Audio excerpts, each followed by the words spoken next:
Paano mo mapapatawad ang taong sumira sa iyo? Hindi lang basta nanakit, hindi lang basta ng abuso, kundi giniba ka pati dignidad, pati kaluluwa. May mga sugat na hindi basta nalilimutan. May mga alaala na kahit pilitin mong ibaon, bumabalik pa rin sa tuwing pipikit ka. Isang kwento ng isang batang ginahasa, pinagsamantalahan, winasak ng karahasan ngunit pinili pa ring magpatawad. Ito ang kwento ni Joy Mendoza. Isang kwento na magpapatanong sa iyo, paano nga ba posible ang kapatawaran kung ang nawala ay buong pagkatao mo? Pero bago po ang lahat, baka pwedeng pa-like and subscribe ang video na ito. Dahil napakalaking bagay na ito sa aming content creators, maraming salamat po.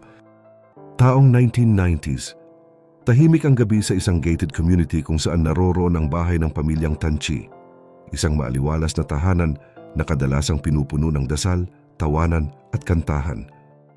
Kilala ang kanilang pamilya sa komunidad bilang mga matitibay sa pananampalataya, mga tagapagturo ng salita ng Diyos. Sa gabing iyon, mistulang walang masama. Ang hangin malamig at ang langit payapa.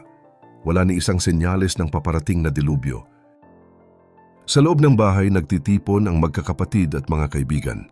Si Joy, 15 taong gulang, ay masigla at masayahin. Isang tipikal na dalagita, mahilig makipagkwentuhan, mahilig tumawa. Kasama niya ang kanyang mga kapatid at 2 kaibigan. Nagkukwentuhan sila sa sala, nagpapalitan ng biruan, habang may musikang marahang tumutugtog sa background. Ngunit sa labas ng bakod, unti-unting lumalapit ang panganib. 10 lalaking armado at may balak na karumaldumal. Mga estranghero na walang pakundangan, walang awa at walang kaluluwa. Habang abala sa kasayahan ang nasa loob, ang mga aninong ito ay palihim ng pumuwesto sa paligid ng bahay. Isang kaluskos, isang yabag sa damuhan. May humawak sa rehas ng bintana, isang basag ng salamin ang bumasag sa katahimikan. Tumalsik ang mga bubog. Nagsimulang magpanik ang nasa loob. Bago pa man makasigaw ang sinuman, biglang nagdagsaan ang mga lalaki sa loob ng bahay. May suot silang itim. Ang ilan ay may takip ang muka. Ang iba ay may hawak na baril. Ang iba ay kutsilyo. Lahat sila ay may lubid. Mabilis ang kilos. Para silang mga lobo na walang pakialam sa sinumang madaanan. Ang unang sigaw ay agad tinakpan. Ang unang lumaban ay itinulak sa sahig.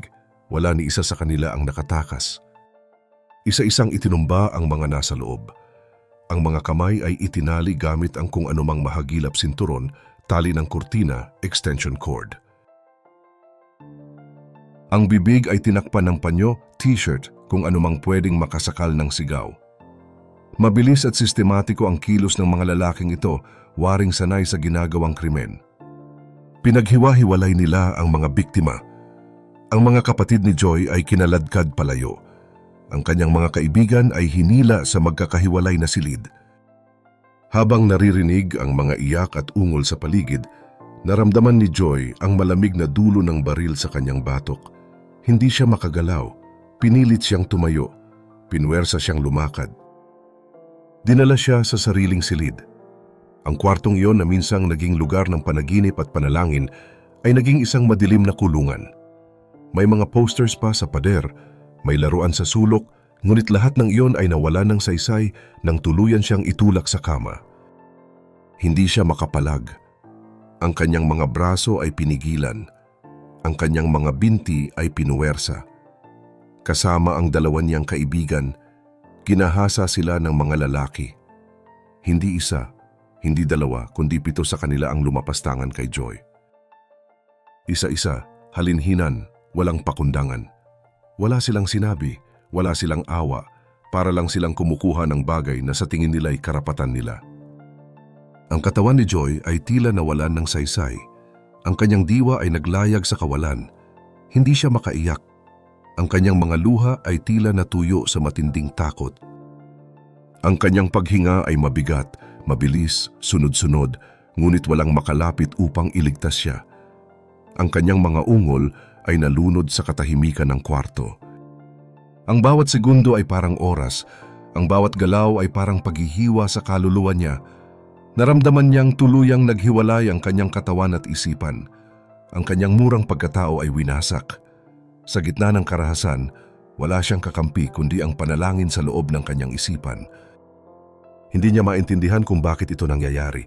Hindi niya alam kung may pag-asa pa. Ngunit sa kabila ng lahat, may munting tinig sa kanyang puso. Isang paalala ng pananampalatayang itinuro sa kanya mula pagkabata. Isang sigaw na hindi naririnig ng tainga, ngunit malakas sa kanyang loob. Habang ang kanyang katawan ay patuloy na sinasaktan, may nasabing tahimik mula sa kanyang puso, "Lord, I don't understand, but I trust you." Kinabukasan, ang bahay na minsang naging pugad ng kasiyahan ay naging katahimikan ng bangungot. Wala ng tawa, wala ng ingay, tanging luha, takot at pagkawasak ang naiwan sa bawat sulok. Ang kwarto ni Joy ay nanatiling sarado. Ang kanyang kama may mga gusot na parang marka ng laban na hindi niya kailanman pinili. Habang ang araw ay muling sumikat, si Joy ay nanatiling tahimik. Hindi siya umiiyak, hindi rin siya nagsasalita. Ang kanyang mga mata ay nakatulala, parang humiwalay ang kanyang kaluluwa sa kanyang katawan. Ang kanyang mga kapatid, tulala rin. Walang makapagsalita sa bigat ng nangyari. Lumipas ang mga araw. Ipinagbigay alam sa mga awtoridad ang krimen. Nagkaroon ng investigasyon ngunit tulad ng maraming kaso ng rape sa bansa, hindi lahat ng salarin ay nahuli. Ang ilan ay tila nilamon na lang ng kawalang katarungan. Ngunit hindi iyon ang pangunahing iniisip ni Joy. Ang mas malalim niyang pakikibaka ay hindi sa labas, kundi sa loob, sa kanyang isipan, sa kanyang puso, sa kanyang alaala. Bawat gabi ay tila muling pagsariwa. Bawat kisap mata ay bumabalik sa gabing iyon. Bawat madilim na silid ay nagiging paalala. Bawat hawak ay parang banta. Ang trauma ay naging kasabay ng kanyang paghinga. Hindi ito madaling tanggalin. Hindi ito basta makakalimutan. Ngunit sa kabila ng lahat ng ito, isang bagay ang hindi nawala sa kanya, pananampalataya. Simula 9 na taong gulang pa lamang, isinuko na ni Joy ang kanyang buhay kay Jesus. Sa gitna ng kanyang kabataan, lumaki siya sa mga Bible study, mga camp, mga aral na nagtuturo ng pag-ibig, ng pag-asa at ng kapatawaran. Pero sa panahong iyon ng katahimikan at sugatang kalooban, nagsimula siyang makipag-usap muli sa Diyos, hindi sa paraang malakas o masigasig, kundi sa tahimik, pabulong, halos walang boses. "Lord, I don't understand. Why did you allow it?" Ngunit kasunod ng tanong na iyon ay ang mismong sagot na ibinabalik niya sa sarili, "But I trust you." Hindi ibig sabihin ay bigla siyang gumaling. Hindi rin ibig sabihin ay nakalimutan niya ang sakit. Bawat hakbang ay mabigat. Bawat araw ay isang labanan. Pero bawat araw din ay isang desisyong lumaban. Lumaban hindi gamit ang galit, kundi gamit ang pag-asa. Marami ang nagtanong, paano mo magagawang patawarin ang mga lalaking sumira sa iyo? Paano mo magagawang ipikit ang mata at sabihin na ayos ka na? Ang sagot ni Joy ay hindi simpleng sagot. Pinagdaanan niya ang mga tao ng therapy, panalangin at pakikipaglaban sa sarili. Ngunit unti-unti napagtanto niya na habang hindi siya nagpapatawad, siya rin ay nakakadena sa nakaraan. Habang buhay ang galit sa kanyang puso, habang buhay din ang kapangyarihan ng mga salarin sa kanyang alaala. Hindi niya pinatawad ang mga iyon dahil karapat-dapat sila. Pinatawad niya sila dahil siya rin ay pinatawad ng Diyos. At sa pamamagitan ng pagpapatawad, natagpuan niya ang kalayaan, hindi upang kalimutan ang nangyari, kundi upang itigil ang kapangyarihan nito sa kanyang buhay. Lumipas ang mga taon, si Joy ay naging asawa at ina ng 6 na anak. Sa kabila ng bangungot sa kanyang kabataan, pinili niyang bumuo ng pamilya na puno ng pag-ibig. Siya ay naging counselor, tagapagsalita at manunulat. Sinulat niya ang librong When a Good God Allows Rape, hindi upang humingi ng awa kundi upang magbigay ng pag-asa. Ngayon si Joy Mendoza ay patunay na kahit gaano kadilim ang pinagdaanan mo, may liwanag pa ring naghihintay. Ang sugat, bagamat hindi nawawala, ay maaaring maging daan upang makapagpagaling ng iba. Sa kabila ng lahat ng bangunggot, si Joy Mendoza ay naging sagisag ng isang buhay na kayang bumangon mula sa pagkawasak.